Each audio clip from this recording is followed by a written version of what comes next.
স্বাগত জানাচ্ছি ভোটের অঙ্কে। সঙ্গে আছি আমি মাহবুব হাসান। আমরা বলছি দাবার অঙ্ক বড় জটিল, তার চেয়েও বড় জটিল ভোটের অঙ্ক। সামনে থাকে অনেক প্রার্থী, অনেক দল, অনেক মত, গোত্র আর আঞ্চলিক নানা ফ্যাক্টর। সব কিছু মিলিয়ে এসবই নির্ধারণ করে আসলে সেই আসনের ভোটের হিসাব নিকাশ। আমরা আজকে নারায়ণগঞ্জ 5 আসনের ভোটের হিসাবটা, 5টি আসনের ভোটের হিসাবটা মিলিয়ে দেখার চেষ্টা করব। নারায়ণগঞ্জ 1 আসনটি রূপগঞ্জ উপজেলা নিয়ে গঠিত এবং এখানে আমরা দেখেছি 1991 সাল থেকে 2008 সাল পর্যন্ত সবগুলো নির্বাচন পর্যবেক্ষণ করলে দেখা যায় এই আসনে একবার বিএনপি জিতলে পরের বার আওয়ামী লীগ জিতেছে। এভাবেই এই আসনের জয় পরাজয় নির্ধারণ হয়ে এসেছে। রূপগঞ্জ 1 এবং নারায়ণগঞ্জ 1 এবং নারায়ণগঞ্জ 5 এই দুটি আসনে এখন পর্যন্ত আমরা দেখেছি যে বিএনপি প্রার্থীরা বিশেষ করে তারা অনেকটাই এই দুটি আসনে নির্ভর আছে। কিন্তু বাকি যে 3টি আসন আছে, নারায়ণগঞ্জ 2, নারায়ণগঞ্জ 3 এবং নারায়ণগঞ্জ 4, সেখানে বিদ্রোহী প্রার্থীদের এক ধরনের প্রবল প্রতিদ্বন্দ্বিতার মুখে পড়তে পারেন বিএনপি প্রার্থীরা। চলুন দেখে নেই নারায়ণগঞ্জ 1 আসনের ভোটের হিসাব নিকাশ। নারায়ণগঞ্জ 1-এ মোট ভোটার আছে 4,08,829 জন, পুরুষ ভোটার আছেন 2,07,850, নারী ভোটার আছেন 2,09,76 জন, তৃতীয় লিঙ্গের ভোটার আছেন এখানে 3 জন এবং নতুন ভোটার আছেন 23,213। তরুণ ভোটার এখানে আছেন 1,34,121 জন। তরুণ ভোটার তারাই যারা 2008 সালের পরে যারা ভোটার হয়েছেন। স্বাভাবিকভাবেই তারা প্রথমবারের মতো এবার ভোট দেবেন একটা ফ্রি, ফেয়ার, ক্রেডিবল ইলেকশনের অপেক্ষায়। এর আগের নির্বাচনগুলোতে তারা ভোট দেননি। সুতরাং সেই সংখ্যাটা মোট ভোটারের 32.81, মানে প্রায় 33%, খুব বড় সংখ্যার একটা ভোটার। তারা এবার প্রথমবারের মতো ভোট দেবেন। তাদের ভোটেই আসলে নির্ধারণ হবে হয়তো নারায়ণগঞ্জ 1 আসনের ভোটের জয় পরাজয়। নারায়ণগঞ্জ 2 আসনটার দিকে যদি একটু নজর দেই, নারায়ণগঞ্জ 2-এ বিএনপি মনোনীত প্রার্থী, দলের ঢাকা বিভাগীয় সহ সাংগঠনিক সম্পাদক নজরুল ইসলাম আজাদ, তার বিপরীতে স্বতন্ত্র প্রার্থী হিসেবে মাঠে নেমেছেন বিএনপির সাবেক এমপি আতাউর রহমান খান আঙ্গুর। তিনি এই আসনে 3 বার সংসদ সদস্য ছিলেন। একটু দেখে নেব ভোটের হিসাব নিকাশ নারায়ণগঞ্জ 2 আসনের।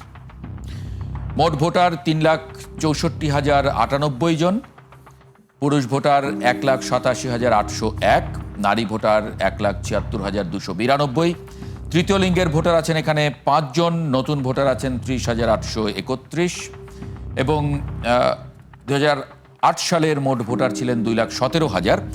সেই আঙ্গিকে তরুণ ভোটার আছেন এখানে 1,47,020 জনের মতো, যারা প্রথমবারের মতো সংসদ নির্বাচনে ভোট দেবেন বলে ধারণা করা যায়। এই তরুণ ভোটারদের সংখ্যা এই আসনে মোট ভোটারের প্রায় 40%, একটা বড় সংখ্যা। তারা ভোটের জয় পরাজয় নির্ধারণ করে দিতে পারেন। নারায়ণগঞ্জ 3 আসন। নারায়ণগঞ্জ 3 আসনে বিএনপির মনোনয়ন পেয়েছেন কেন্দ্রীয় কমিটির সদস্য এবং উপজেলা বিএনপির সভাপতি আজহারুল ইসলাম মান্নান। এখানে তার প্রতিদ্বন্দ্বী হিসেবে আছেন সাবেক কেন্দ্রীয় নির্বাহী কমিটির সদস্য মোহাম্মদ গিয়াসউদ্দিন এবং সাবেক প্রতিমন্ত্রী অধ্যাপক রেজাউল করিম। তারা মান্নানের জন্য একটি চ্যালেঞ্জ সৃষ্টি করতে পারেন বলে সেখানকার ভোটাররা মনে করেন।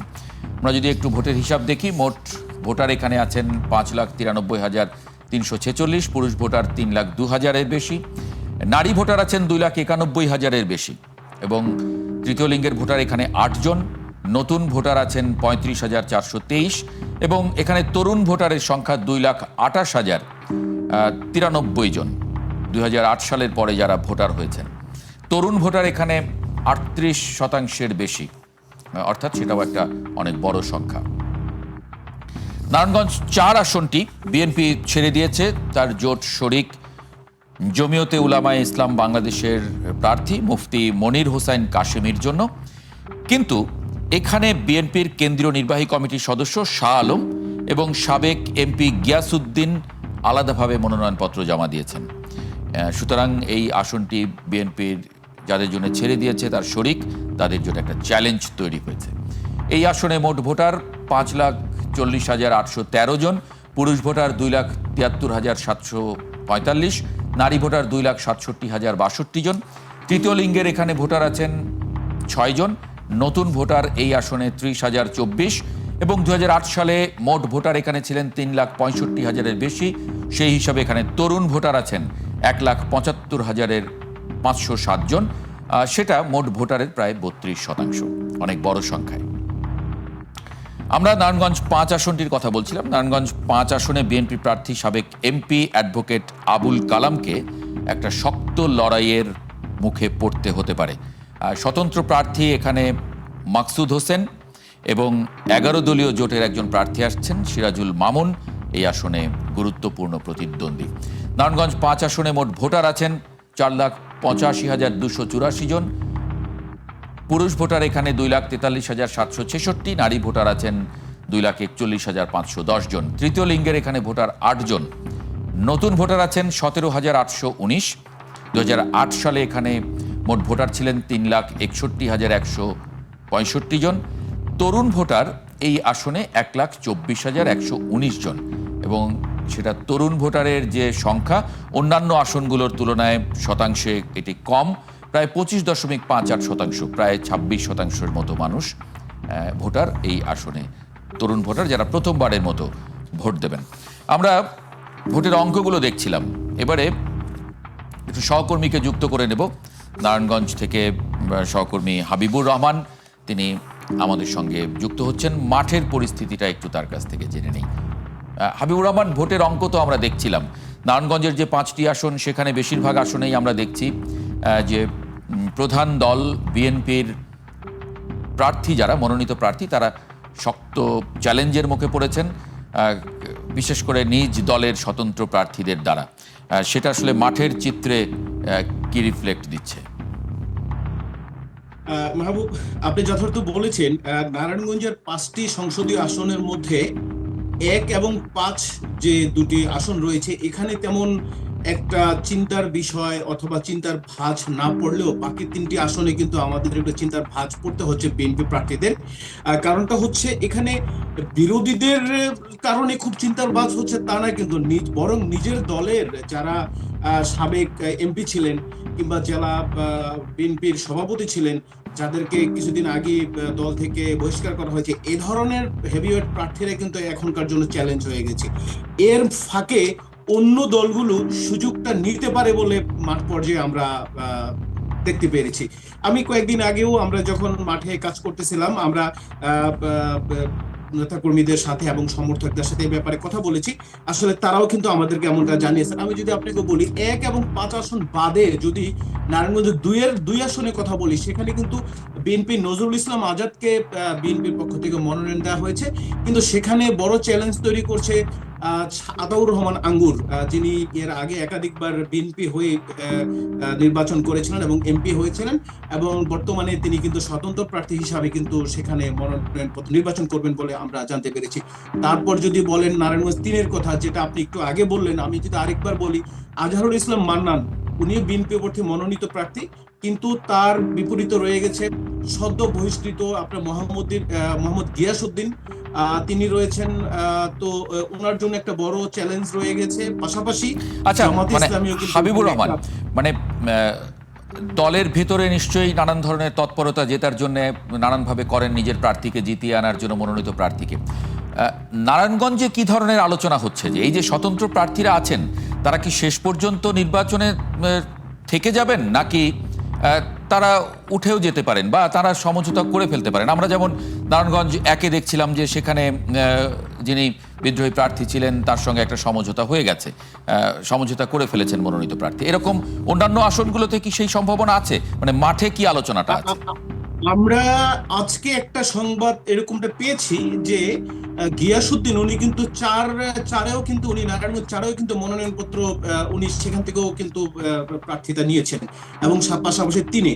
তো আমরা যতটুকু জানতে পেরেছি, গিয়াস কিন্তু নারায়ণগঞ্জের 4-এ সমঝোতার একটা কথা আমরা শুনতে পেয়েছি, যদি নির্ভরযোগ্য কোনো সূত্র আমাদেরকে নিশ্চিত করতে পারেনি। কারণ নারায়ণগঞ্জ 4 কিন্তু আরো বেশি জটিলতার মধ্যে, জটিল একটা সমীকরণের মধ্যে পড়ে গেছে মাহবুব। এখানে বিএনপি কিন্তু তাদের যে ঐক্য জোটের প্রার্থী জমিয়তে ইসলামের যে কাসেমীকে দেওয়া হয়েছে, তার বিপরীতে বিএনপির সাবেক এমপিরা কিন্তু যারা সদ্য বহিষ্কৃত তারা কিন্তু লড়বেন বলে আভাস পাওয়া যায়, লড়বেন বলে আমরা জানতে পেরেছি। তবে জি এখানে যদি এক হয়, এক হওয়ার একটা নারায়ণগঞ্জ 4-এ আমরা কিছুটা সম্ভাবনার কথা শুনতে পেয়েছি। তারপর সেক্ষেত্রে কিন্তু বিএনপির শাহ আলম আছেন পূর্বের, তারপরে আছেন মোহাম্মদ আলী, তারপরে আছেন গিয়াস, এদের মধ্যে একটা সমঝোতার খবর আমরা শুনতে পেরেছি, কিন্তু নারায়ণগঞ্জ 3-এ কিন্তু এখন পর্যন্ত সেরকমটা আমরা শুনতে পারিনি। জি তবে এর বিপরীতে যে ইসলামী দলগুলো আছে তারা কিন্তু আবার খুব ভালো একটা অবস্থানে চলে যাচ্ছে তাদের এই অন্তর্দ্বন্দ্বের কারণে। তা কিন্তু ইসলামী দলগুলোর তো এখানে কোনো ভালো মানে রেজাল্ট আমরা এর আগে কখনোই দেখিনি। আগের নির্বাচনগুলোতে সর্বোচ্চ ভোট এখানে পেয়েছিল ইসলামী আন্দোলন, তার একজন প্রার্থী, সেটাও 21,000-এর কাছাকাছি। মানে সেখানে তো উল্লেখযোগ্য সংখ্যক কোনো ভোট কখনো এই ইসলামী দলগুলো, যেগুলো যে 7টি 8টি, যেমন জামায়াত ইসলামী, জাতীয় নাগরিক পার্টি, ইসলামী আন্দোলন, খেলাফত মজলিস, এদের যে জোট, সেই জোটের কোনো প্রার্থীকেই আগে কিন্তু মানে ভোট পেতে দেখা যায়নি নারায়ণগঞ্জে। সেখানে আপনি আপনি ঠিক বলেছেন।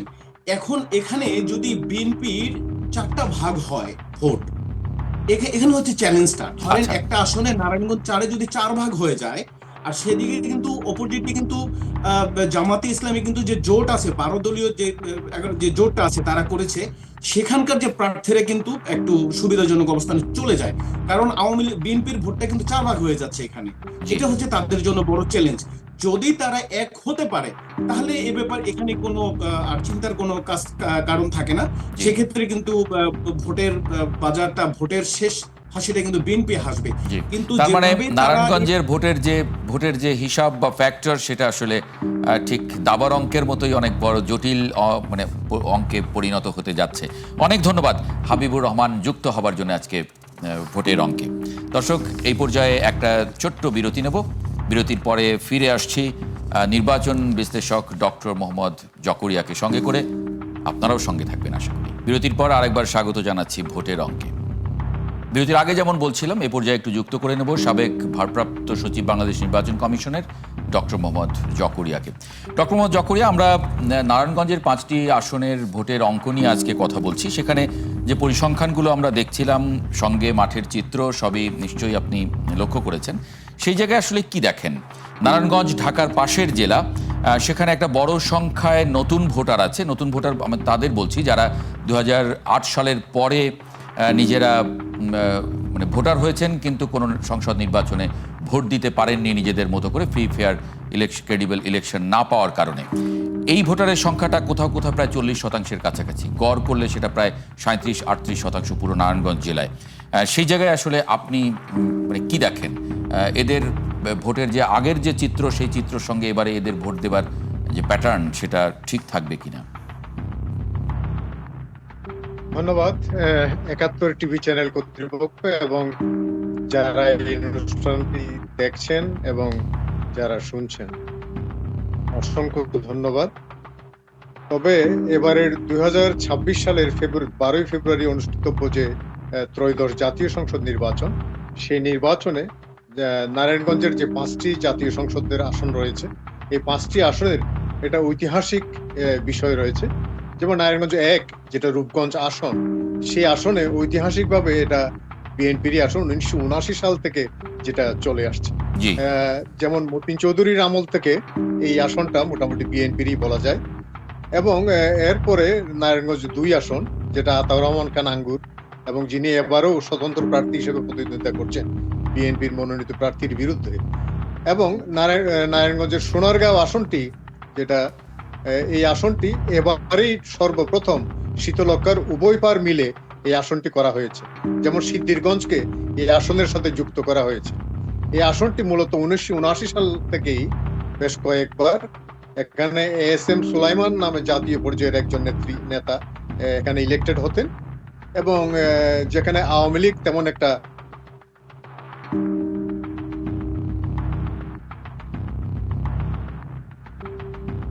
লীগের একটা বলয় ছিল, কিন্তু তারপরে 1979 সালে বিশাল ভোটের ব্যবধানে এখানে জনাব আলহাজ জালালউদ্দিন আলী আহমদ সুনকাকে হারিয়ে নির্বাচিত হয়েছিলেন। তো সেই ক্ষেত্রে দেখা যায় এই সবসময়ই এই নারায়ণগঞ্জের 5টি আসন বিএনপিরই আসন বলা যায়। এবারেই সর্বপ্রথম যে নির্বাচনটি অনুষ্ঠিত হচ্ছে, সেই প্রধান দল বিএনপির সাথে আরেক দল যেটা জামায়াতে ইসলামী, এই 5টি আসনে জামায়াতে ইসলামীর তেমন একটা ভোট, যেমন 1986 সালে সর্বপ্রথম তারা জামাত নির্বাচনে অংশগ্রহণ করেছিল এই 5টি আসনের মধ্যে 2টি আসনে, এই 2টি আসনে তাদের ভোট সংখ্যা ছিল মাত্র 5-6 হাজার করে। জি, তো মানে সেই সেটা হিসাবে ঠিক, দেখা আপনি যায় রাইটলি বলেছেন যে কিন্তু এবারের নির্বাচনে যেটি মানে আমার সহকর্মীও বলছিলেন, আমিও নানান গণমাধ্যম ঘেঁটে যেটি দেখছি যে বেশিরভাগ আসনে কিন্তু বিএনপির প্রতিদ্বন্দ্বী বিএনপি হয়ে দাঁড়াচ্ছে। আমি হাবিবুর রহমান সাহেবের সাথে সম্পূর্ণ একমত। এই নারায়ণগঞ্জের সবচাইতে একটা ভালনারেবল হলো নিজেদের দলের মধ্যেই এই মোটামুটি প্রতিদ্বন্দ্বিতা করছেন যারা স্বতন্ত্র প্রার্থী হিসাবে। এটা একটা বিরাট বিএনপির জন্য বিরাট একটা অসুবিধাজনক একটা অবস্থান দাঁড় করেছে। আমার মনে হয় আগামী 19-20 তারিখের মধ্যেই এই বিষয়টা হয়তো দলীয়ভাবে কেন্দ্রীয়ভাবে এই বিষয়টার দিকে নজর দিয়ে এটা একটা সুরাহা হয়ে যাবে বলে আমার ধারণা। এই ধারণা যদি মিলে যায় তাহলে আমার মনে হয় বাংলাদেশ জাতীয়তাবাদী দল বা বিএনপির জন্য এখানে তেমন একটা অসুবিধাজনক কিছু হবে বলে আমি যদি ভুল না করি বিএনপি যে তাদের নির্বাচনী সমস্ত বিষয় কন্ডাক্ট করার জন্য যে কমিটি করেছে, সেই কমিটির একজন মেম্বার হিসেবে বোধহয় আপনি সম্মানিত একজন মেম্বার, আমি যদি ভুল না করি। জি জি, তার মানে তো আপনি আপনি আপনি ভালো জানবেন এই বিষয়টা বলছি। জি, এই কারণে এটা বলছি, এটা ইতিমধ্যেই এই বিষয়গুলো নিয়ে আলোচনা হয়েছে। আমার মনে হয় এই বিষয়টা ইনশাআল্লাহ সুরাহা হয়ে যাবে। সুরাহা হয়ে গেলে বাংলাদেশ জাতীয় দল বা বিএনপির জন্য তেমন একটা অসুবিধাজনক কিছু হবে বলে আমি মোটামুটি নারায়ণগঞ্জ জেলায় এই ধরনের কোনো আশঙ্কা দেখছি না। জি, অনেক ধন্যবাদ ডক্টর মোহাম্মদ জকরিয়া। নতুন ভোটাররাও আশা করি এই জিনিসগুলা বুঝতে পারবে। মানে আগের প্যাটার্ন অনুযায়ী অনেক ধন্যবাদ আপনাকে। ধারণা করছেন যে বিএনপিকেই ভোট দেবে। অনেক ধন্যবাদ ডক্টর মোহাম্মদ জকরিয়া আমাদের সঙ্গে যুক্ত হবার জন্য আজকে ভোটের অঙ্কে। দর্শক, আমরা ভোটের অঙ্কে ছিলাম। আমরা আমাদের মতো করে আজকে নারায়ণগঞ্জের 5টি আসনের ভোটের অঙ্ক মেলালাম। আপনার ভোটের অঙ্ক কিন্তু আপনাকেই মেলাতে হবে। কোন হিসেবে সেটি মেলাবেন সেটা আপনিই ভালো জানেন। দেখা হবে আগামীকাল রাত 10টায় যশোর জেলার আসনগুলো নিয়ে। সরাসরি সংবাদ এবং অনুষ্ঠান দেখতে চোখ রাখুন 71-এর ফেসবুক পেজে এবং সাবস্ক্রাইব করুন 71-এর ইউটিউব চ্যানেল। 71-এর সঙ্গে থাকুন।